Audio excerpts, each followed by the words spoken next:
الحمد للہ رب العالمین والصلاة والسلام علی اشرف الانبیاء والمرسلین نبینا محمد وعلی آلہ وصحبہ اجمعین ومن تبعهم بإحسان إلى يوم الدين. اما بعد، قال اللہ تعالی فی کتابہ المجید بعد اعوذ باللہ من الشیطان الرجیم بسم اللہ الرحمن الرحیم ان اللہ یأمر بالعدل والإحسان وإیتاء ذی القربى وینہی عن الفحشاء والمنکر والبغی یعظکم لعلکم تذکرون. صدق اللہ العظیم. مشاہدین اکرام، دین اسلام جہاں عقائد کی بات کرتا ہے وہاں عبادات اور معاملات کی بھی بات کرتا ہے، اور زندگی کا کوئی ایسا شعبہ نہیں ہے جس میں دین اسلام نے ہماری رہنمائی نہ کی ہو. معاملات میں بے شمار چیزیں آتی ہیں، اور ان میں ایک بہت ہی اہم جو معاملہ ہے وہ رشتہ داروں کے ساتھ حسن سلوک ہے. اس کے لیے شریعت نے جو اصطلاح استعمال کی ہے وہ صلہ رحمی کی ہے، جس کو عربی میں صلۃ الرحم کہا جاتا ہے. اور صلۃ الرحم کی تعریف یہ ہے کہ صلہ عربی میں جو ہے کسی چیز کو ملانے یا جوڑنے کے لیے استعمال ہوتا ہے، اور رحم جو ہے وہ بچہ دانی یا جس کو یوٹرس یا ووم کہا جاتا ہے. یعنی اس سے مراد یہ ہے کہ وہ رشتے جو ایک ہی رحم سے نکلے ہوئے ہیں، یعنی ایک ہی مرد اور عورت کی اولاد اور پھر اولاد کی اولادیں. یعنی مثال کے طور پہ ایک کوئی شخص ہے جس کا اسٹیٹس نانا کا ہے، اور اس کی جو اہلیہ ہے وہ نانی کی حیثیت رکھتی ہے. اسی طرح ایک دادا ہے اور دادی ہے، تو ایک ہی دادا دادی اور ایک ہی نانا نانی سے جو اولادیں جو نکلتی ہیں اور پھیلتی ہیں وہ آپس میں ارحام کہلائے جاتے ہیں، یعنی ایک ہی رحم سے نکلی ہوئی اولاد. دین اسلام اس بات پر بڑا زور دیتا ہے کہ ویسے ہمیں پورے معاشرے کے ساتھ حسن سلوک کرنا ہے، پوری انسانیت کے ساتھ حسن سلوک کرنا ہے، لیکن جو ہمارے اقرب ترین جو لوگ ہیں، جو ہمارے قریب ترین جو رشتہ دار ہیں، ان کا حق ہمارے اوپر زیادہ ہے. اس سلسلے میں جو سب سے پہلے آیت کی میں نے تلاوت کی ہے آپ کے سامنے، وہ سورۃ النحل کی آیت نمبر 90 ہے. میں دوبارہ اس آیت کو پڑھ کے اس کا ترجمہ بھی آپ کے سامنے پیش کر دیتا ہوں تاکہ موضوع کی افادیت سے ہم مستفید ہو سکیں.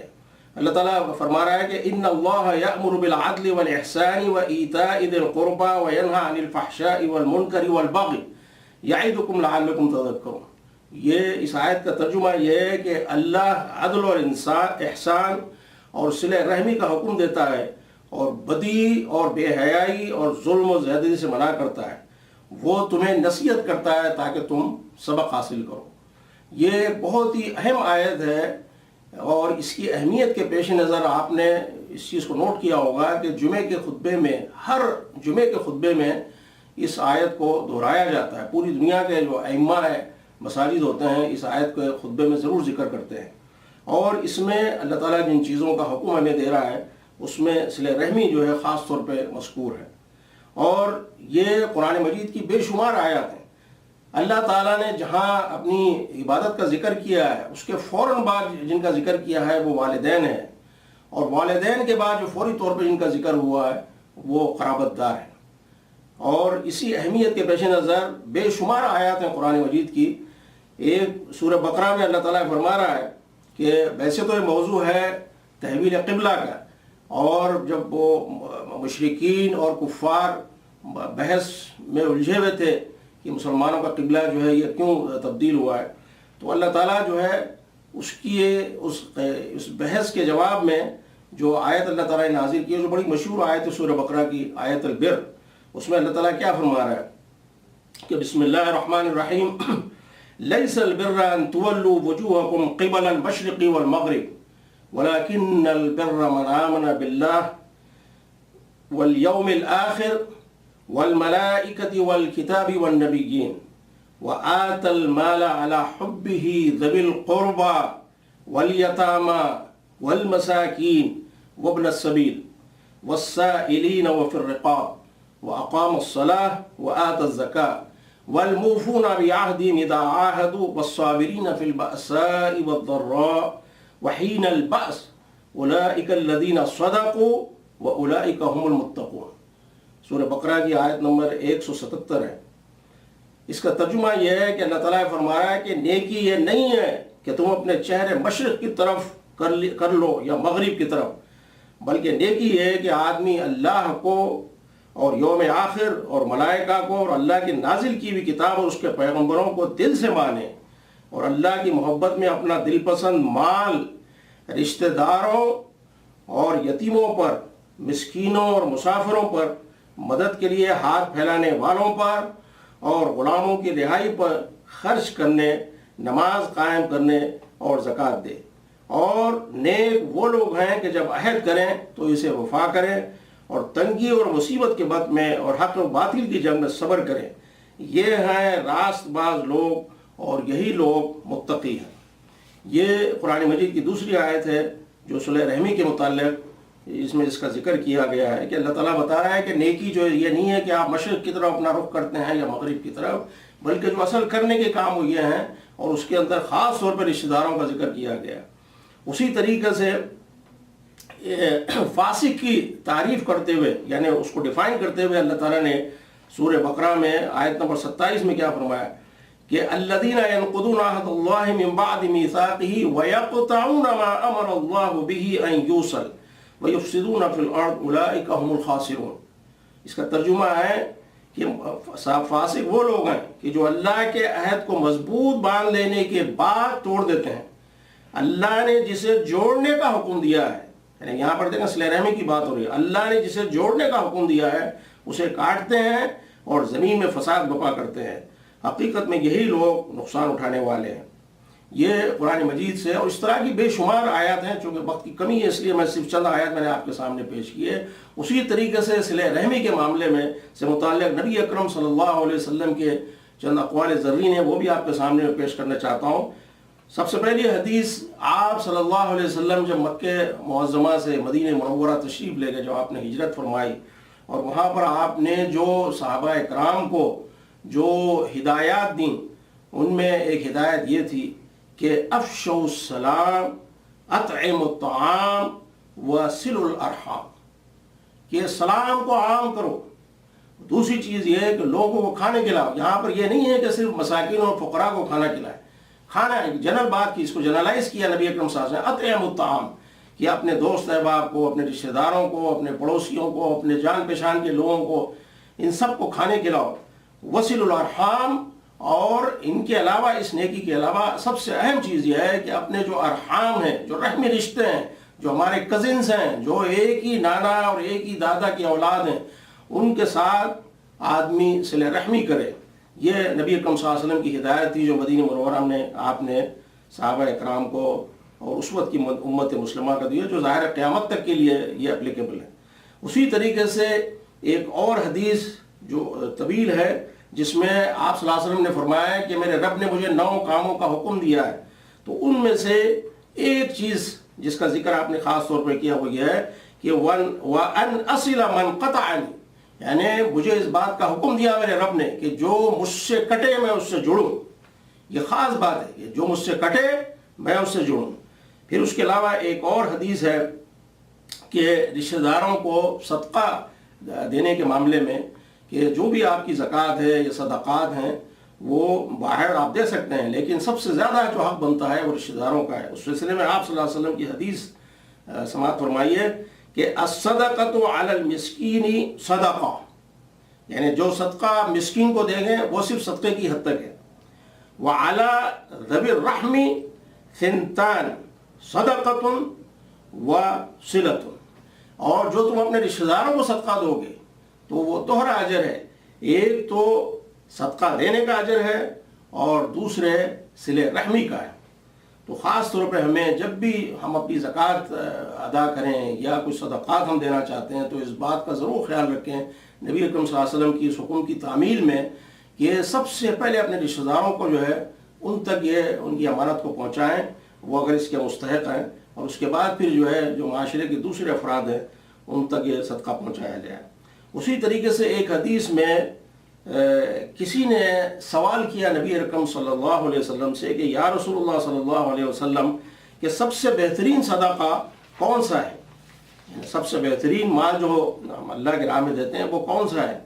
تو آپ صلی اللہ علیہ وسلم نے، اور اجر و ثواب کے لحاظ سے سب سے زیادہ بڑا کون سا ہے؟ تو آپ صلی اللہ علیہ وسلم نے فرمایا کہ علی ذی الرحم الکاشح، یہ بڑی خاص بات ہے کہ وہ صدقہ جو آدمی اپنے غریب رشتہ دار کو دے جبکہ وہ رشتہ دار اس سے دشمنی رکھتا ہو۔ یہ بڑی اہم بات ہے جس کی نبی اکرم صلی اللہ علیہ وسلم نے، اور واقعی یہ اگر ہم غور کر کے دیکھیں ہمارے معاشرے کے اندر ہم کرتے ہیں نیکی اپنے رشتہ داروں کے ساتھ، لیکن اس میں پھر ہم یہ دیکھتے ہیں کہ کون سا رشتہ دار ایسا ہے جو ہمارے ساتھ حسن سلوک کرتا ہے، اور ہماری کوشش یہ ہوتی ہے کہ پھر ہم جواباً اس کے ساتھ بھی حسن سلوک کریں، جبکہ یہاں نبی اکرم صلی اللہ علیہ وسلم یہ فرما رہے ہیں کہ اس رشتہ دار کے ساتھ آپ حسن سلوک کریں، اس کو آپ صدقہ دیں کہ جو آپ کے ساتھ دشمنی رکھتا ہو۔ اسی طریقے سے ایک اور حدیث ہے جس کا مفہوم یہ ہے، آپ صلی اللہ علیہ وسلم نے فرمایا کہ تم میں سے جو شخص کوئی اگر یہ چاہتا ہے کہ اس کی عمر میں طوالت ہو اور اس کے رزق میں کشادگی ہو تو اسے چاہیے کہ وہ صلہ رحمی کرے۔ اسی طریقے سے جو لوگ صلہ رحمی کے برخلاف قطع رحمی کرتے ہیں، یعنی رحمی رشتوں کو کاٹتے ہیں، اپنے رشتہ داروں کا بائیکاٹ کرتے ہیں، ان سے ملاقات نہیں کرتے ہیں، ان کو وزٹ نہیں کرتے ہیں، ان سے قطع تعلق کر لیتے ہیں، تو اس سلسلے میں بہت ہی سخت وعید نبی اکرم صلی اللہ علیہ وسلم کے الفاظ میں آپ صلی اللہ علیہ وسلم نے فرمایا کہ لا يدخل الجنت قاطع رحم، یعنی جو شخص رحمی رشتوں کو کاٹے گا، جو اپنے رشتہ داریوں کو توڑے گا صرف اپنے یعنی اپنی انانیت کی بنیاد پہ اور اب بہت ہی معمولی سی جھگڑوں کی بنیاد پہ، تو آپ صلی اللہ علیہ وسلم یہ فرما رہے ہیں کہ لا يدخل الجنہ، وہ جنت میں داخل ہوگا ہی نہیں جو اپنے رشتہ داروں کو جو ہے وہ قطع تعلق ان سے کرے۔ اس کے بعد پھر ایک اور چیز ہمارے سامنے آتی ہے کہ جب یہ اتنی اہمیت قرآن اور حدیث میں صلہ رحمی کی بیان کی گئی ہے تو کیا ہم صلہ رحمی صرف ان رشتہ داروں کے ساتھ کریں کہ جو ہمارے ساتھ ہمیشہ اچھا سلوک کرتے ہیں، ہمارا خیال رکھتے ہیں، ہمارے بچوں کا خیال رکھتے ہیں اور ہمیں ان سے کوئی تکلیف نہیں پہنچتی ہے؟ آئیے ہم دیکھتے ہیں اس سلسلے میں نبی اکرم صلی اللہ علیہ وسلم کا حکم کیا ہے۔ آپ صلی اللہ علیہ وسلم کی حدیث ہے کہ لیس الواصل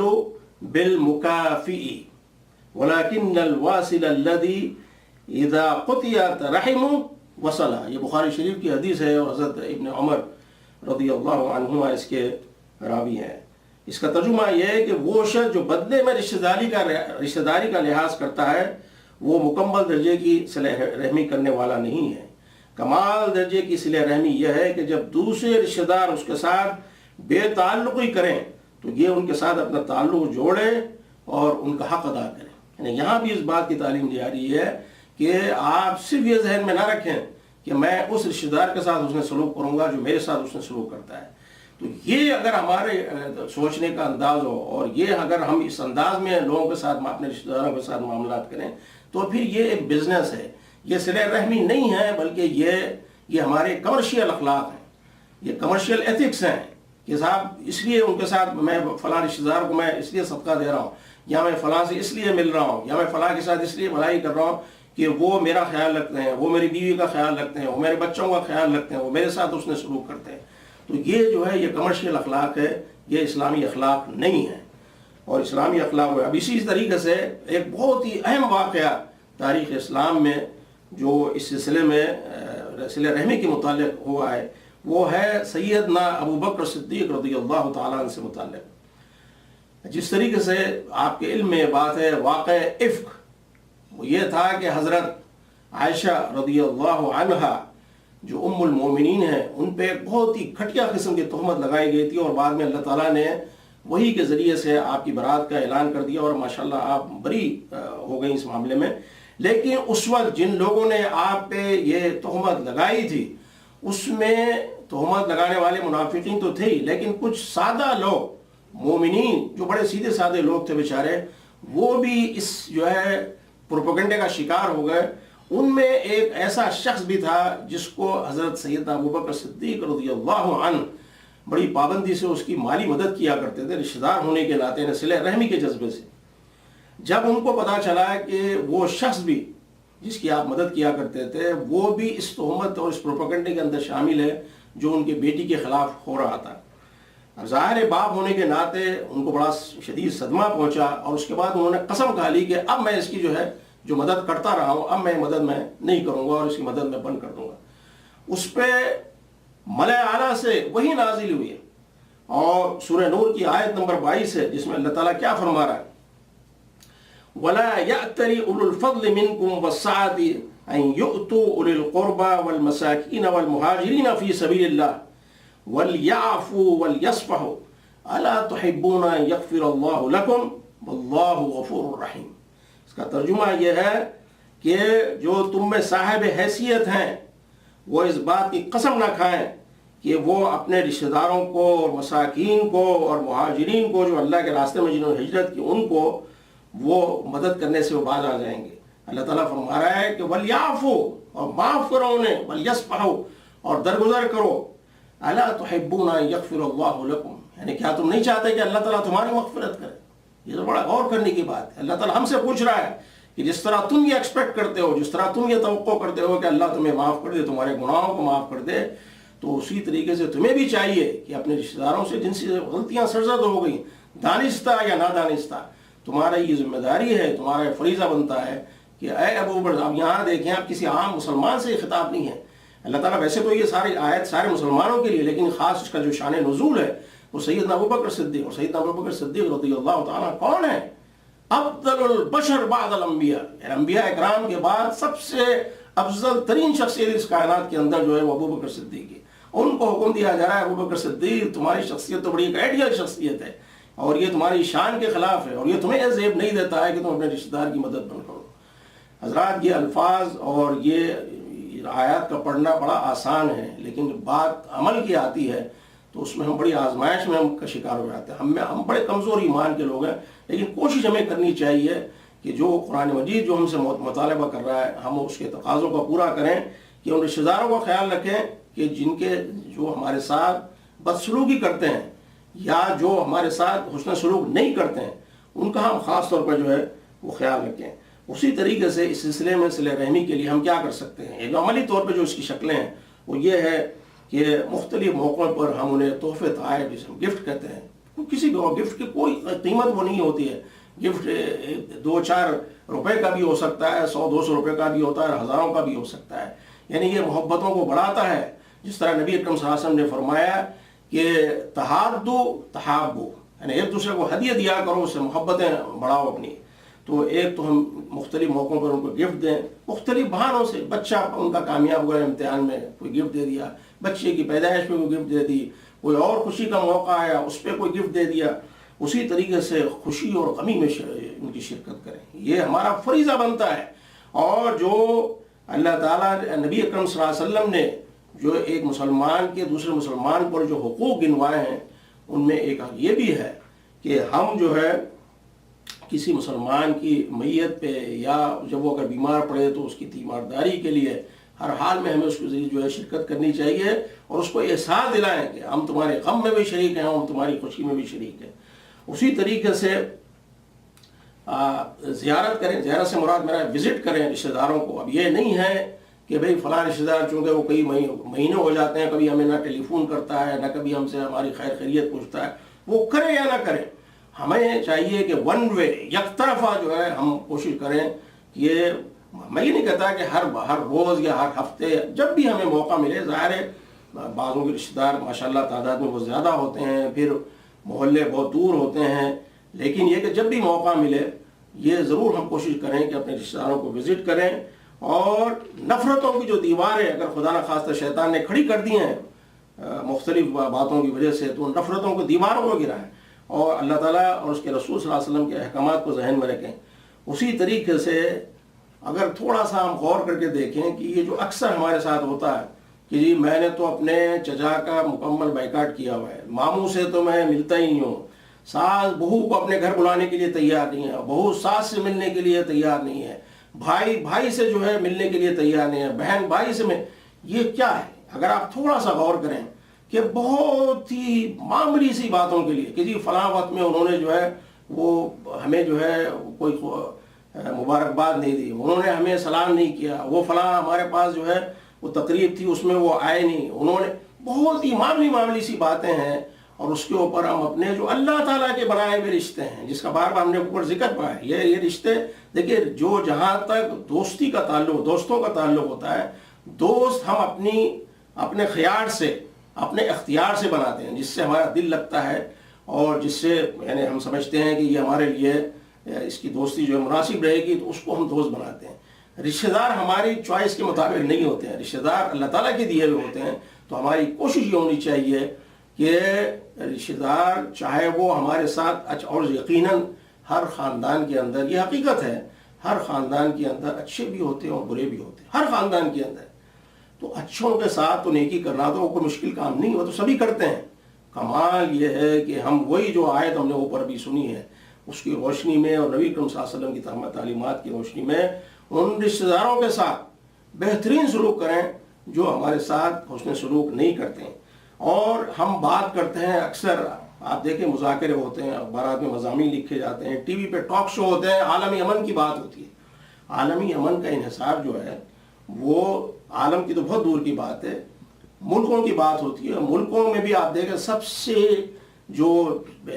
لیسٹ، جو کم سے کم جو یونٹ ہے وہ ایک خاندان ہوتا ہے۔ جب خاندان میں آپس میں تعلقات اچھے ہوں گے اور خاندان میں امن و سکون ہوگا، بھائی چارگی ہوگی، مساوات ہوگی، عدل و انصاف ہوگا، تو ظاہر ہے خاندان کے اثرات جو ہے وہ معاشرے پر پڑیں گے۔ جب معاشرے میں یہ ساری چیزیں ہوں گی تو اس کے بعد پوری قوم کے اندر یہ، اور پھر جب پوری اقوام جو ہے ان چیزوں کو اپنائیں گی تو خود بخود پھر عالمی امن جو ہے قائم ہوگا۔ عالمی امن کو ایسی چیز نہیں ہے کہ ہم اوپر سے اس کو نافذ کریں، یہ خاندان سے شروع ہوتا ہے۔ اسی لیے اسلام نے صلہ رحمی کی بڑی، اور پھر اس کے بعد جب یہ ان چیزوں کو ہم اڈاپٹ کریں گے، ان کو ہم اپنائیں گے، اور یہ صرف ذہن میں یہ رکھیں کہ جو میرے رب کا حکم ہے، میرے نبی صلی اللہ علیہ وسلم کا حکم ہے، اور مجھے ہر حال میں صلہ رحمی کرنی ہے، تو پھر اس کے بعد نہ ہمیں کوئی فادرز ڈے منانے کی ضرورت پڑے گی، نہ کوئی مدر ڈے منانے کی ضرورت پڑے گی، اور نہ کوئی اسپیشل ڈے۔ ہمارے تو 365 اور 366 دن جو ہے وہ سب یہ صلہ رحمی کے ہوں گے۔ اللہ تعالیٰ سے دعا ہے کہ وہ ہمیں ان باتوں پر عمل کرنے کی توفیق عطا فرمائے، اور ہم سب مسلمانوں کو توفیق عطا فرمائے کہ ہم صلہ رحمی کے تقاضوں کو پورا کریں۔ وآخر دعوانا الحمدللہ رب العالمین۔